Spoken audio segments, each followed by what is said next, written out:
Hey guys, it's Ben. It is Tuesday. This is my third attempt at making this video because I was interrupted twice before.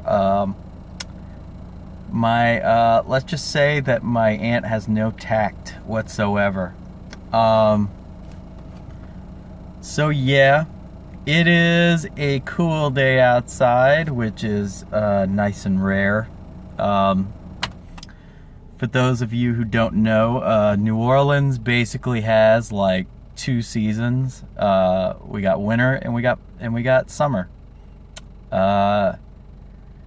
Technically, we have there are parts of the year that fall under the category of fall and spring, but for the most part, they mimic summer and winter. I think there's like one day out of the year where the weather's just perfect. One day ashore, 10 years at sea kind of deal. It's a steep price, but that's the price you pay when you live in a city that technically was there was no real sense in building it here, but whatever. Outlaw Nights is still live on Indiegogo. We are officially 19% funded, which is freaking awesome. I want to thank everybody who's backed so far. I want to thank everybody who's been sharing this out on social media, everybody who's reached out to me on social media, everybody who's offered constructive criticism, advice. A lot of people who've offered, who've gotten in touch with other people on my behalf. You guys have been the best. Truly, it's humbling, and at the same time, it's just, it gives you hope for the sake of humanity to know that there's still good-natured people out there. Of course, if you haven't backed yet, go ahead and click on the link in the description below. You will be glad you backed. I promise you that. Poured everything I've got into this story. My artist and my colorist have poured everything they've got into this. And I guarantee you're gonna like this story. The only way legitimately, the only way I feel like you could dislike this story is if you're a nut job on Twitter and you want to dislike it because of hashtags.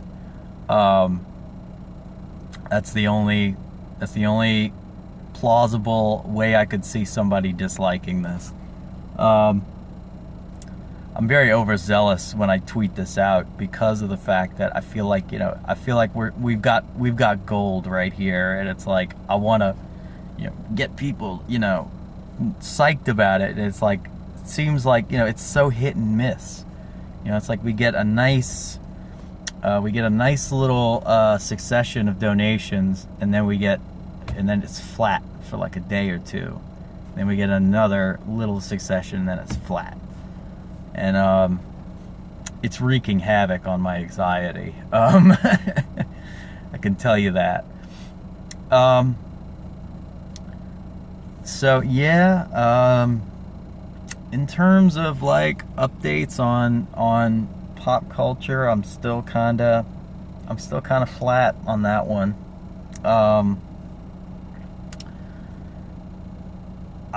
Yeah, I mean, I'm playing through Kingdom Hearts again, the first one. It's a really good game, but it's one of those things where it was building up towards better things. And it was like, there was some of that in the second Kingdom Hearts, but it was like, it left so much to be desired. And then the third Kingdom Hearts, it was like, we're combining the storylines of all these 10 million offshoot games, and we're gonna wrap them up as simply and as unsatisfyingly as possible because Disney. So yeah, in a weird way, it's like playing through the first one and all, it's like, it feels not as satisfying as it was before.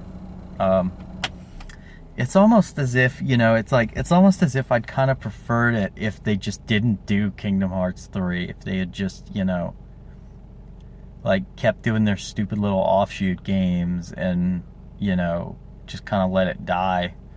Because I felt like, you know, if you really think about the end of the second Kingdom Hearts, that could have easily been the end of the whole series, of the whole arc. Because they wrapped up a ton of story. They wrapped up all the little storylines at the end of the second one. And they literally added storylines to, you know, beforehand to create a third one. Where, I mean, like Birth by Sleep, all the stupid crap with Roxas. I thought that was such a waste of time. That stuff with Roxas and the Nobodies. It's like, what is the point of this character? Like, you're supposed to kind of feel bad for him in the second one, and you do.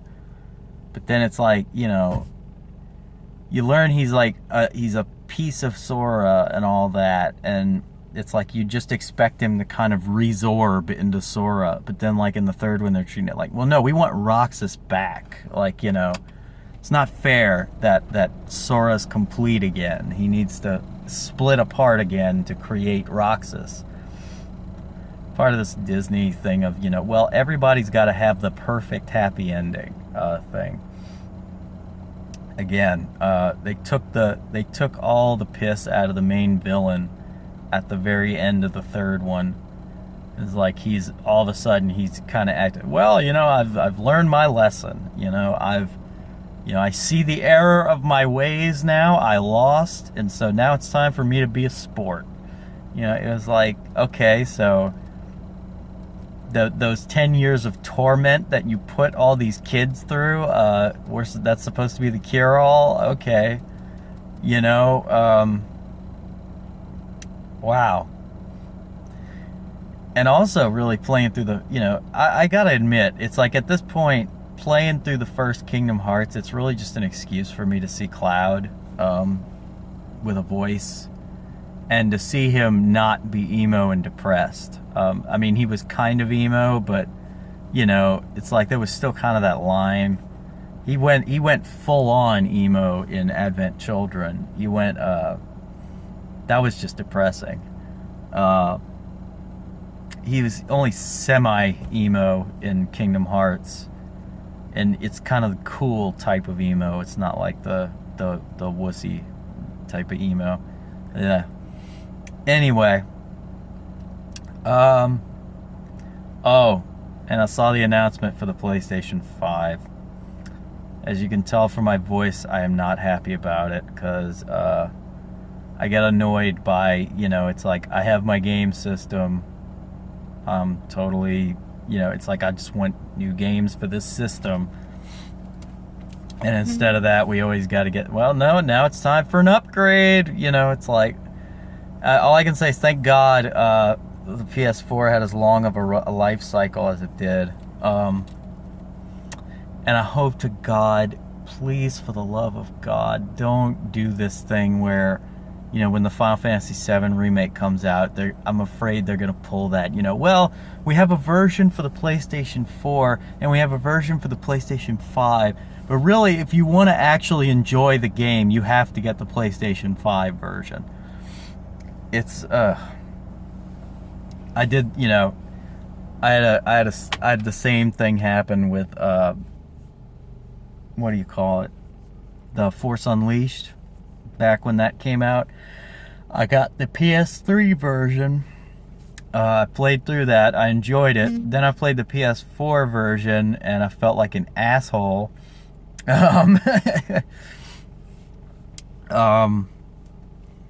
So yeah, not looking forward to the release of the PS5, because I'm like, give me some more damn time. You know, I don't have the money to be. And I just, you know, but I mean, again, like, and it also brings up the question of whether or not I should, because also it's the fact that more games nowadays are filling me with less confidence. It's easy for me to get turned off by a video game advertisement nowadays because I feel kind of jaded by it all. Anyway, thank you so much for joining me for this video. If you like anything I have to say, hit the like button. Be sure to subscribe to the channel. And as always, I will talk to you tomorrow.